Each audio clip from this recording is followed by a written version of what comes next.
Hello everyone, this is Pradeep Sojitra and today we are going to see Unit 4, Read 2, No Men Are Foreign. No Men Are Foreign, foreign એટલે આમ વિદેશ થાય એવી રીતે વિદેશી અહીંયા લેવાનું છે કે કોઈ પણ માણસ વિદેશી નથી.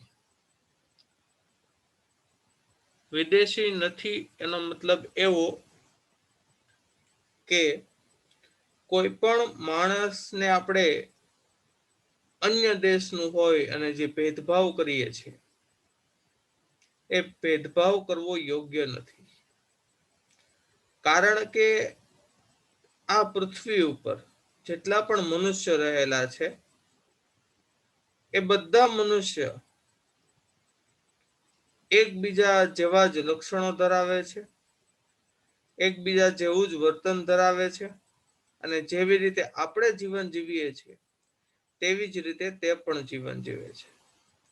એટલા માટે આ પોએમની અંદર એવું કહેવામાં આવ્યું છે કે અન્ય દેશના કે અન્ય જગ્યાના જે લોકો છે એની સાથે ભેદભાવ ન કરવો અને બંને વચ્ચે જે સમાનતા રહેલી છે એ સમાનતા દર્શાવવામાં આવેલી છે. અને જો તેના પ્રત્યે આપણે નફરત રાખીશું તો શું આપણે નુકસાન થઈ શકશે એ બાબતો દર્શાવવામાં આવી છે. તો જોઈએ આપણી પોએમ નો મેન આર ફોરેન. તો સૌથી પહેલા આપણે પોએમની શરૂઆત કરીએ પહેલા આપણે જોઈશું એ પોએમની ગ્લોસરીઝ. then let's start. તો ગ્લોસરીઝની અંદર સૌથી પહેલા આપણને વર્ડ આપવામાં આવ્યો છે beneath. beneath નો મતલબ થાય છે અંડર, બિલો. અંડર અથવા બિલો એટલે કે હેઠળ અથવા તો નીચેની બાજુ. બરોબર. પછી નેક્સ્ટ વર્ડ આપેલો છે હાર્વેસ્ટ. હાર્વેસ્ટ નો મતલબ થાય છે ઉપજાવવું, પ્રોડ્યુસ કરવું, ઉત્પન્ન કરવું, ફ્રુટેજ. બરોબર. જેમ ખેતીની અંદર કંઈક ઉપજાવવામાં આવતું હોય ખેતરની અંદર, કે ફળ હોય, અનાજ હોય, એ ઉગાડવામાં આવે. એ ઉગાડવાની જે પ્રક્રિયા છે એને કહેવામાં આવે છે હાર્વેસ્ટ. નેક્સ્ટ આપણે વર્ડ આપ્યો છે સ્ટાર્વડ. સ્ટાર્વડ નો મતલબ થાય છે સફરિંગ. આમ સફરિંગ એટલે થાય પીડાવવું અને સ્ટાર્વડ નો મતલબ થાય ભૂખે રહેવું અથવા તો ભૂખે મરવું. બરાબર. એટલે બંનેમાં જે અહીંયા સમજવામાં આપણે સફરિંગ એટલે પીડાવાના મતલબમાં આવશે અને સ્ટાર્વડ એટલે ભૂખે મરવાના મતલબ આવશે. એટલે અહીંયા આપણે સ્ટાર્વડ નો મતલબ સફરિંગ એવું કીધું છે એટલે આપણે સ્ટાર્વડ નો મતલબ સમજશું પીડાવું. બરાબર. કોઈ દર્દમાંની પીડામાંથી પસાર થવું. એટલે આપણે ભૂખે રહેવું એવું પણ મતલબ લઈ શકીએ છીએ, પણ અહીં આપણે ગ્લોસરી વાઇઝ આપણે તેનો મતલબ લઈશું સફરિંગ એટલે કે પીડાવું. નેક્સ્ટ વર્ડ આપ્યો છે રેકોગ્નાઇઝ. રેકોગ્નાઇઝ એટલે કે આઈડેન્ટિફાય સમબડી, કોઈ વ્યક્તિને ઓળખવું. બરાબર. આઈડેન્ટિફાય કરવું, ઓળખવું. પછી કીધું છે ડિસપોસેસિસ એટલે કે ડિપ્રાઇવ, એટલે કે મતલબ થાય તેનો હક છીનવી લેવું. ડિસપોસેસિસ એટલે કે ડિપ્રાઇવ. પછી કીધું છે બિટ્રે. બિટ્રે ધેટ મીન્સ બી ડિસલોયલ. ડિસલોયલ, લોયલ એટલે વફાદાર ને ડિસલોયલ એટલે ગેરવફાદાર. એવી રીતે ગેરવફાદાર બનવું અથવા તો આપણે કહી શકાય દગો આપવું એટલે કે ભાઈ બિટ્રે. પછી આપણે કીધું છે કન્ડેમ. કન્ડેમ એટલે કીધું છે ક્રિટિસાઇઝ કરવું. ક્રિટિસાઇઝ કરવું એટલે કોઈની ટીકા કરવામાં આવે, કોઈના વિશે ખરાબ બોલવામાં આવે. બરાબર. પછી વર્ડ આપણને આપવામાં આવેલો છે ડિફાઈ. ડિફાઇલ ધેટ મીન્સ મતલબ થશે સ્પોઇલ અથવા તો ટેન્ટ, બગાડ કરવો કે બગાડવું, ગંદુ કરવું એવા મતલબમાં આવશે ડિફાઇલ. પછી કીધું છે આઉટરેજ. આઉટરેજ એટલે કે વાયોલેટ, હિંસક, કે જુલમ કરવામાં આવે, હિંસા કરવામાં આવે, અત્યાચાર કરવામાં આવે, એને કહેવાય આઉટરેજ. બરાબર. તો આ હતી આપણી ગ્લોસરી. અને હવે આપણે જોઈએ આપણું પોએમ જે છે તે. તો પોએમનું નામ છે નો મેન આર ફોરેન. નો મેન આર ફોરેન પોએમ. તો let's start. Remember, that means યાદ રાખો. નો મેન આર સ્ટ્રેન્જ, નો કન્ટ્રીઝ ફોરેન. સ્ટ્રેન્જ એટલે અહીંયા મતલબ થાય છે અજાણ્યું, કે કોઈ પણ વ્યક્તિ અજાણ્યો નથી. નો કન્ટ્રીઝ ફોરેન, અને કોઈ પણ દેશ વિદેશ નથી અથવા તો પરદેશ નથી. બરાબર, બીજાનો દેશ નથી એમ. કે કોઈ પણ વ્યક્તિ અજાણ્યો નથી, કોઈ પણ વ્યક્તિ, કોઈ પણ દેશ ફોરેન નથી. બીનીથ ઓલ યુનિફોર્મ, બીનીથ એટલે હેઠળ, ઓલ યુનિફોર્મ, અહીંયા યુનિફોર્મ્સ એટલે થશે પહેરવેશ, કે દરેક પહેરવેશની હેઠળ. અ સિંગલ બોડી બ્રિધિસ, કે એક જ શરીર એટલે કે એક જ પ્રકારનું શરીર. બ્રિધિસ, બ્રિધિસ એટલે આમ શ્વાસોશ્વાસ કરવું, એટલે કે ટૂંકમાં જીવન જીવવું. કે દરેક યુનિફોર્મ એટલે કે વિશ્વના અલગ અલગ દેશોમાં, અલગ અલગ પ્રદેશોમાં અલગ અલગ પહેરવેશ હોય છે. તો દરેક પહેરવેશની હેઠળ એક જ પ્રકારનું શરીર અસ્તિત્વ ધરાવે છે. લાઈક અવર્સ, કે જે આપણા જેવું છે જે. બરાબર.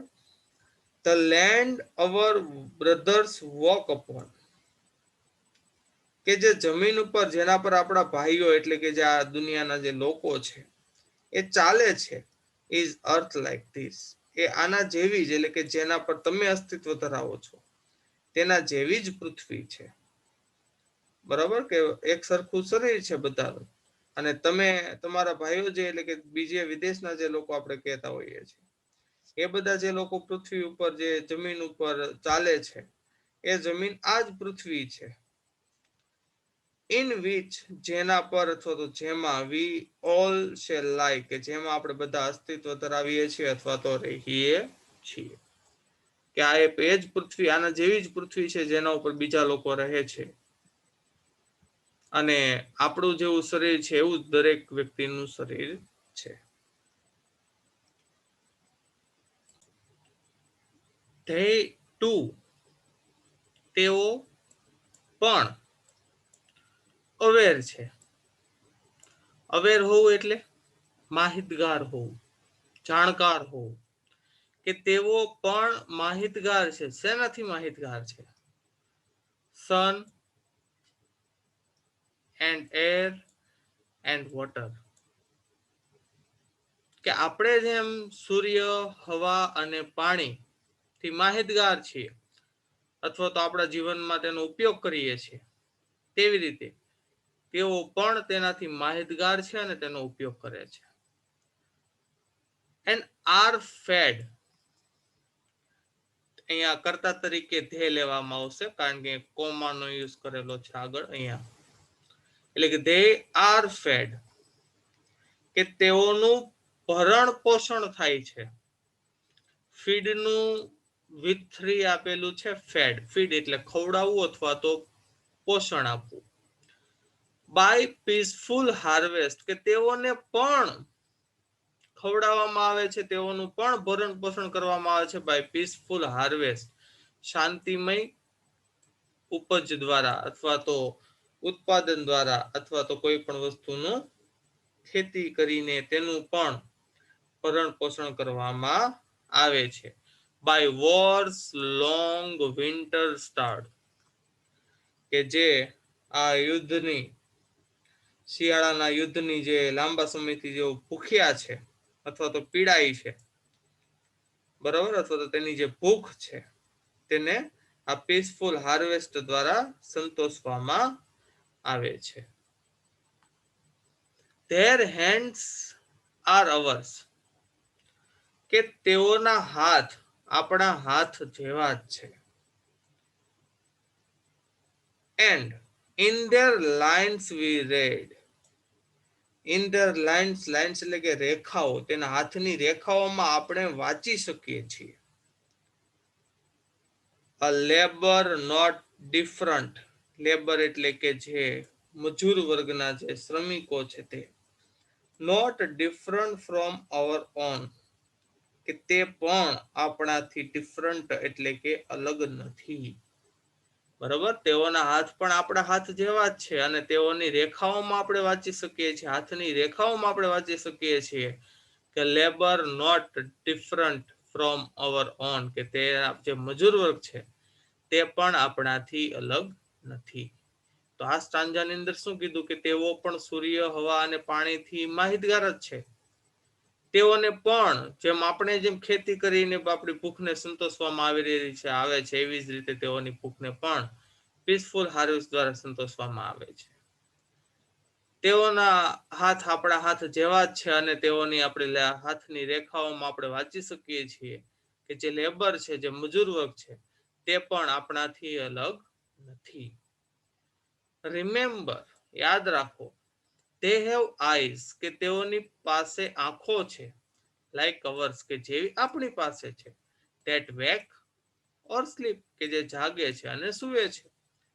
બરાબર, કે તેઓની પાસે આંખો આપણા જેવી જ છે કે જે જાગે છે અને સૂવે છે.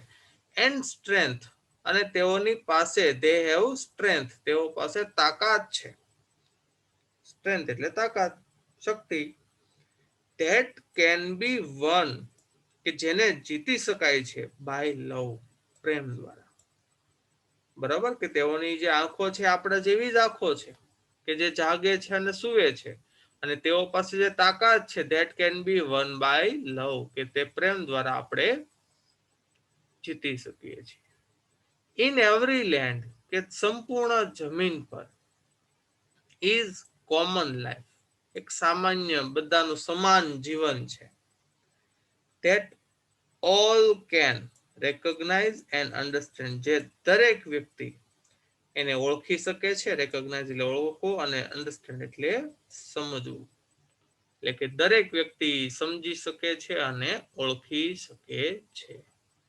એટલે કે યાદ રાખો, they have eyes like ours, કે તેઓને આપણી જેવી જ આંખો છે કે જે જાગે છે અને સૂવે છે, અને તેઓ પાસે જે તાકાત છે જેને પ્રેમ દ્વારા આપણે જીતી શકીએ છીએ. અને દરેક જમીન ઉપર કોમન લાઈફ, સામાન્ય જીવન છે જેને દરેક વ્યક્તિ ઓળખી શકે છે, રેકોગ્નાઇઝ કરી શકે છે અને સમજી શકે છે.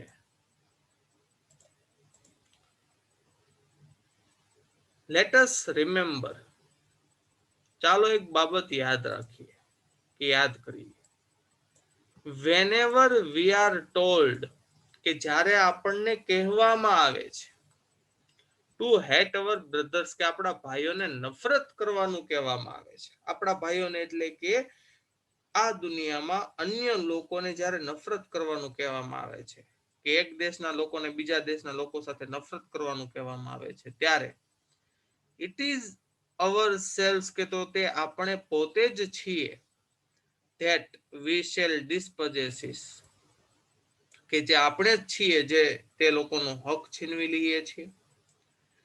બિટ્રે એટલે કે તેને દગો આપીએ છીએ. એન્ડ કન્ડેમ એટલે કે તેની ટીકા કરીએ છીએ. કે જ્યારે આપણે આપણા ભાઈઓને જ્યારે નફરત કરવાનું કહેવામાં આવે ત્યારે આપણે પોતે જ છીએ જે તેનો હક છીનવી લેતા હોય, કે દગો આપતા હોય અથવા તો ટીકા કરતા હોય. રિમેમ્બર, યાદ રાખો, વી આપણે, who જે take arms against each other, take arms against each other એટલે એક બીજા પર શસ્ત્રો ઉગામવા અથવા તો મારવાની તૈયારી દર્શાવવી, કે જ્યારે એકબીજા ઉપર આપણે શસ્ત્રો ઉગામીએ છીએ ત્યારે ઇટ ઇઝ ધ હ્યુમન અર્થ, તો તે આ મનુષ્યની પૃથ્વી છે that we defile, કે જેને આપણે દૂષિત કરીએ છીએ. ડિફાઇલ એટલે સ્પોઇલ, બગાડવું અથવા દૂષિત કરવું.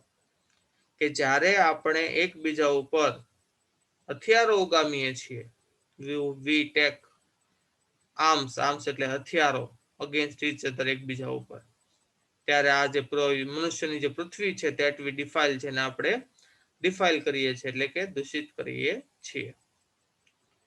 અવર હેલ્સ ઓફ ફાયર, હેલ્સ ઓફ ફાયર એટલે કે નર્ક સમાન અગ્નિ જે આપણી અંદર રહેલી છે તે, એન્ડ ડસ્ટ અને જે ધૂળ રહેલી છે તે, આઉટરેસ ધ ઇનોસન્સ ઓફ એર, એ આઉટરેસ કરે છે. આઉટરેસ કરવું એટલે કે ઉલ્લંઘન કરવું, બરાબર. ધ ઇનોસન્સ ઓફ એર, કે જે હવાની નિર્દોષતા છે અથવા તો નિર્દોષતાની જે હવા છે, બરાબર, તેને આઉટરેસ કરે છે, એને ઉલ્લંઘન કરે છે. That is everywhere hour own, કે જ્યાં જે દરેક જગ્યા ઉપર આપણી પોતાની જ રહેલી છે, જે નિર્દોષતા રહેલી છે એને ખરાબ કરે છે અથવા તો તેનું ઉલ્લંઘન કરે છે.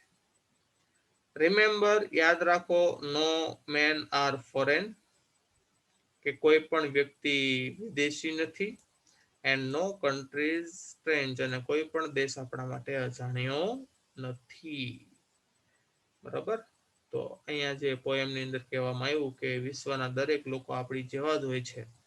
આપણે જેવી રીતે જીવન જીવીએ છીએ એવી રીતે તે લોકો પણ જીવન જીવે છે. અને જ્યારે આપણે એકબીજા ઉપર નફરત કરીએ છીએ ત્યારે આપણે પોતે જ આપણી પૃથ્વી જે છે જેના ઉપર આપણે અસ્તિત્વ ધરાવીએ છીએ તેનો નાશ કરીએ છીએ. તો આ હતી આપણી પોયમ નો મેન આર ફોરેન.